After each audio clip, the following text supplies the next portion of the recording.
Andhra Pradesh assembly ఎన్నికలు లోక్సభ ఎన్నికల polling జరిగిపోవడంతో counting కోసం ఎన్నికల ఫలితాల కోసం తెలుగు ప్రజలు 1000 కళ్ళతో ఎదురు చూస్తున్నారు. ఆంధ్రప్రదేశ్ ఎన్నికల ఫలితాలు వచ్చిన తరువాత ఏ ప్రభుత్వం అధికారంలోకి వస్తుంది, నాయకుల తలరాతలు ఎలా మారిపోతాయో అనే విషయం తెలుగు ప్రజలు ఎవరికి తోచినట్లు వాళ్ళు ఆలోచించుకుంటూ ఉంటున్నారు.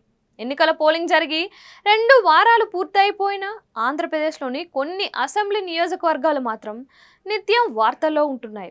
అలాంటి నియోజకవర్గాల్లో ముందు వరుసలో ఉన్న నియోజకవర్గం పిఠాపురం. జనసేన అధినేత పవర్ స్టార్ పవన్ కళ్యాణ్ పిఠాపురం నుంచి జనసేన, టీడీపీ, బీజేపీ కూటమి అభ్యర్థిగా పోటీ చేశారు. ఇదే పిఠాపురం నుంచి వైసీపీ టికెట్పై సిట్టింగ్ ఎంపీ వంగా గీత పోటీ చేశారు.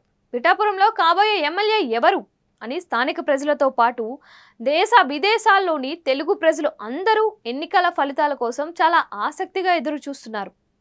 పోలింగ్ జరిగిపోయి 2 వారాలు అయిపోయినా వైసీపీ నాయకులు మాత్రం పిఠాపురంలో మేము అంత చేశాము, ఇంత చేశాము అని చెప్పుకుంటున్నారు. పవన్ కళ్యాణ్కు మైనస్ పాయింట్లు, మా నాయకురాలు వంగా గీతకు ప్లస్ పాయింట్లు చాలానే ఉన్నాయి అంటూ చెప్పుకుంటూనే ఉన్నారు. ఇంకా ఒక్క అడుగు ముందుకు వేసి వైసీపీ నాయకులు ఆంధ్రప్రదేశ్కు కాబోయే ఉప ముఖ్యమంత్రి వంగా గీత అంటూ కార్ల మీద స్టిక్కర్లు వేసుకొని తిరుగుతున్నారు.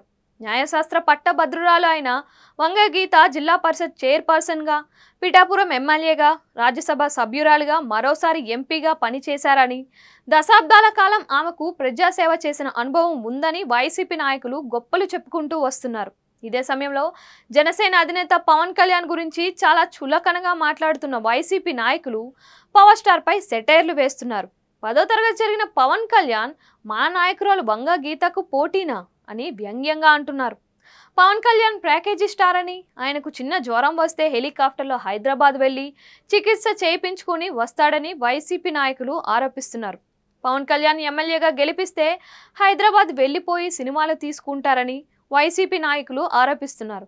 సినిమాలు తీసుకునే పవన్ కళ్యాణ్ పిఠాపురంలో ఉండడని స్థానిక ప్రజలు తెలుసుకున్నారని వైసీపీ నాయకులు ఆరోపిస్తున్నారు. జ్వరానికి, దగ్గు, జలుబుకు విమానాల్లో వెళ్లి చికిత్స చేయించుకునే పవన్ కళ్యాణ్ గెలిపిస్తే పిఠాపురంలో ఉండడు.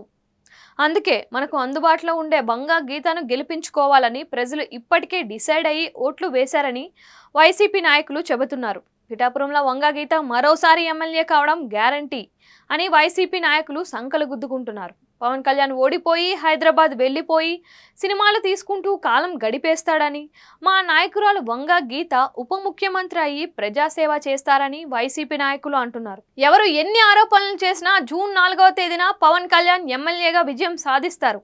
ఆయన అసెంబ్లీలో అడుగుపెట్టి వైసీపీ నాయకులకు బుద్ధి చెబుతారు అని జనసేన కార్యకర్తలు అంటున్నారు.